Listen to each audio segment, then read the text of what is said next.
Bonjour Patrick Caner. Bonjour Madame Mouillet. Un mot d'abord sur l'incarcération ce matin de Nicolas Sarkozy.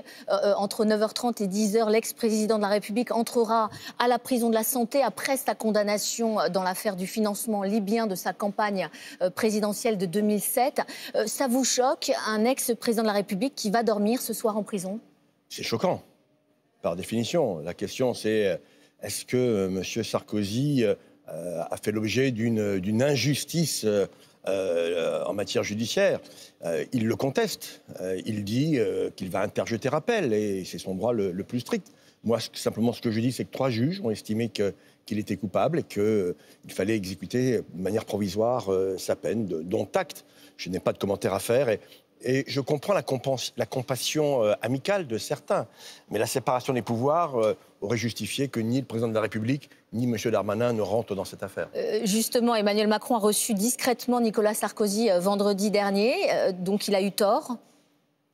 Il le dit qu'il l'a fait sur le plan humain. Oui, mais il est le président de la République. Je pense qu'il aurait pu prendre de la distance. Il pouvait envoyer un message sans pour autant recevoir l'ancien président de la République.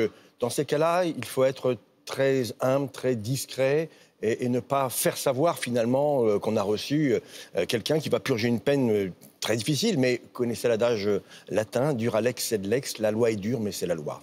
Hier, Gérald Darmanin a même lui assuré qu'il rendrait visite à Nicolas Sarkozy en prison. Un ministre de la Justice a le droit de faire ça? Il a le droit de faire ça. La question c'est est-ce que c'est opportun? La séparation des pouvoirs justifierait pleinement que le ministre de la Justice, le garde des Sceaux, en fonction, laisse faire la justice, laisse passer la justice sans intervenir. Alors bien sûr, il dira ce n'est pas une intervention d'ordre judiciaire, ce n'est qu'un élément amical. Mais non, à un moment donné, il faut savoir mettre des barrières et respecter la décision de justice. Même si elle est dure, c'est la décision de justice, on la respecte.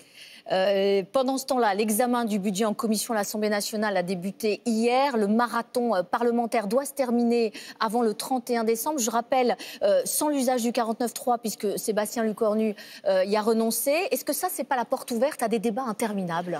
Monsieur Lecornu fait confiance au débat parlementaire. Et tous les échos que j'ai aujourd'hui de l'Assemblée nationale montrent que les parlementaires, toute sensibilité, comprennent qu'ils ont là une opportunité de montrer une belle image de ce débat aux Français.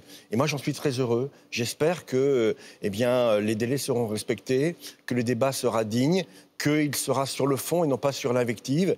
Et cela sera utile pour le pays en général. Donc vous avez quand même le sentiment que les partis vont réussir à faire preuve de responsabilité, mais les Insoumis et le Rassemblement national, ils ont plutôt intérêt à ce que tout explose en vol. Écoutez, je ne le souhaite pas pour notre pays, tout simplement, et je fais appel aux parlementaires de l'Assemblée nationale, comme ce sera le cas au Sénat quelques semaines plus tard, de prendre leurs responsabilités et de donner à la France un budget. Alors nous allons tout faire pour que ce budget soit le moins mauvais possible.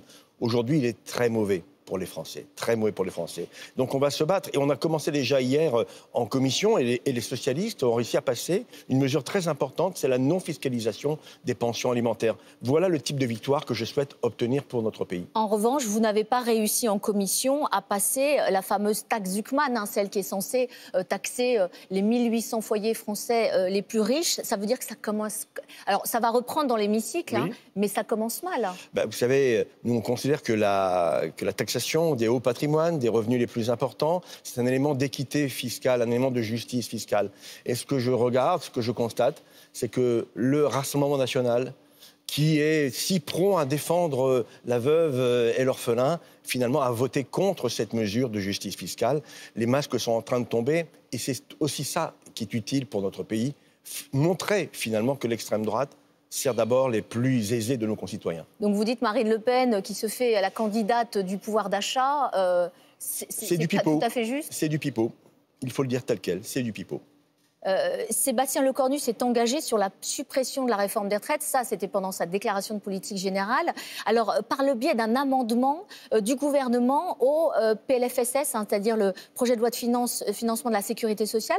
Mais ça obligerait les socialistes, finalement, à voter le budget. Est-ce que pour vous, il n'y a pas un autre véhicule législatif? Je pense notamment à une lettre rectificative qui serait soumise au Conseil d'État pour suspendre cette réforme de retraite. Pour vous, c'est la bonne option? Déjà, ce que je tiens tiens à dire à nos téléspectateurs, c'est qu'il y a eu un engagement sur notre demande, notre pression du Premier ministre devant l'Assemblée nationale, devant le Sénat, à suspendre la réforme. Ça veut dire que vous lui faites confiance entièrement? Je lui fais confiance pour respecter sa parole. Oui, je fais confiance au Premier ministre qui a pris cet engagement devant la représentation nationale.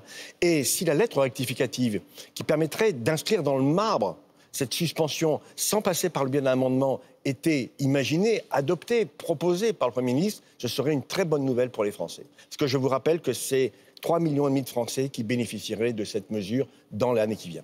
Mais est-ce qu'aujourd'hui, vous demandez ce matin au Premier ministre de revenir sur sa décision de passer par l'amendement et de préférer cette fameuse lettre rectificative qui effectivement grave dans le marbre, dans le texte, la suspension de la réforme des retraites? Est-ce que vous lui demandez ça ce matin? Cela relève de sa responsabilité. Je lui demande de trouver tous les outils qui permettent de respecter sa parole, et ça en fait partie naturellement.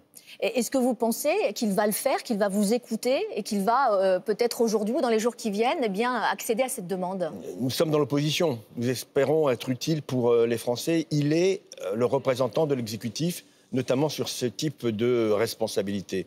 Donc j'espère que M. Lecornu entendra la voix de son opposition, non pas dans une logique de rapport de force, mais simplement dans l'intérêt du pays et des Français. Et pourquoi est-ce que vous lui faites davantage confiance à lui, Sébastien Lecornu, qu'à François Bayrou, par exemple? Vous savez, on a fait confiance à tout le monde. Michel Barnier aussi? Monsieur Barnier, on a essayé de le convaincre. Monsieur Bayrou, on a essayé de le convaincre.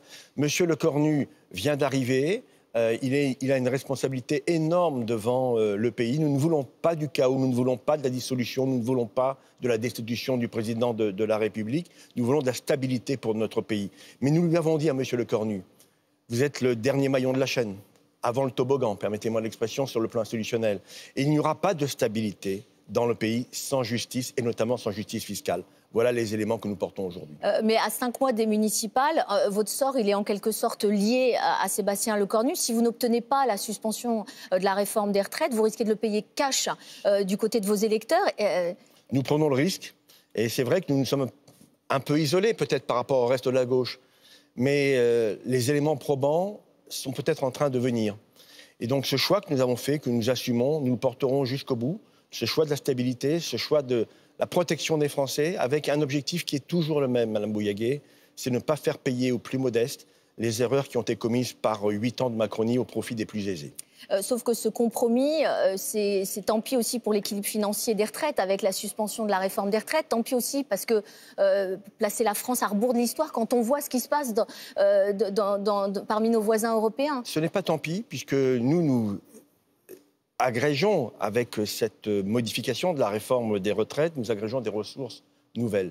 Et tout notre combat, dans les jours, les semaines à venir, à l'Assemblée et au Sénat, sera de montrer qu'on peut demander un effort aux plus aisés de nos concitoyens, aux plus fortunés, au plus haut patrimoine de nos concitoyens. C'est un choix de société, nous l'assumons parfaitement.